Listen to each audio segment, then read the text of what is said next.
Top quality और consistent performance के लिए सिर्फ सिल्वर पंप्स। टॉप क्वालिटी और कंसिस्टेंट परफॉर्मेंस के लिए सिर्फ सिल्वर पंप्स, नाम याद रखना। भारतीय जनता पक्षाकडून केंद्रात 11 वर्ष पूर्तीनिमित्तानं राज्यभरात भारतीय जनता पक्षाकडून ठिकठिकाणी कार्यक्रम घेण्यात येते। परभणीत आज राज्यमंत्री मेघना बोर्डीकर यांच्याकडून खरं तर पत्रकार परिषद घेतली। राज्यमंत्री मेघना बोर्डीकर आपल्यासोबत आहे।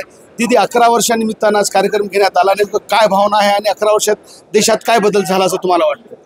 बघा, बदल हा आपल्या देशातल्या देशवासियांनाच नाही तर जगाला आपल्या देशामध्ये जो बदल झालेला आहे तो दिसतोय आणि देशातल्या प्रत्येक नागरिक म्हणतो मोदी है तो मुमकिन है, ही भावना प्रत्येकाच्या मनात झालेली आहे। 25 कोटीच्या वरती लोक दारिद्र्य रेषेच्या बाहेर मोदीजींच्या या 11 वर्षाच्या कार्यकाळामध्ये निघलेले आहेत। खऱ्या अर्थाने कृषी प्रधान आपला देश असताना 5 पटीनं कृषी विषयकचं जे काही अर्थसंकल्प आपला असतो तो वाढलेला मोदीजींच्या नेतृत्वात आपल्याला दिसतोय। आंतरराष्ट्रीय दर्जाच्या road connectivity, air connectivity, railway सुद्धा चांगल्या पद्धतीने झालेल्या आहे। ऑपरेशन सिंदूर नंतर भारत स्वतःच्या शस्त्रास्त्र निर्मिती इंटरनॅशनल लेवलची करू शकतो, हे सुद्धा जगाला समजलेलं आहे।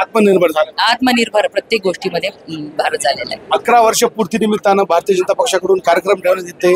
जिल्हा भाजपकडून नेमकं काय येणाऱ्या दिवसात कार्यक्रम या संदर्भात घेण्यात येणार आहे? जिल्हा भाजपकडून ह्या 11 वर्षाच्या संकल्प से सिद्धीच्या प्रदर्शनी लावल्या जाणार आहेत। एक पेड़ माँ के नाम जे अभियान मोदीजींनी दिलेले, स्वच्छ भारत अभियान, हे सगळे अभियान प्रभावीपणे राबवण्याचं सातत्यानं काम आमचं चालूच असतं। पण ह्याला आणखीन ह्या 11 वर्षाच्या निमित्ताने आम्ही येणाऱ्या 10 दिवसांमध्ये करणार। मंत्री मेघना बोर्डीकर होत्या। 11 वर्ष केंद्र सरकारनं जो सातत्यानं पुढे जाण्याचा, देशाला पुढे नेण्याचं काम केलं त्याबद्दल माहिती देत होत्या। कॅमेरा पर्सन सय्यद खिजरसह नजीर खान, TV9 मराठी, परभणी।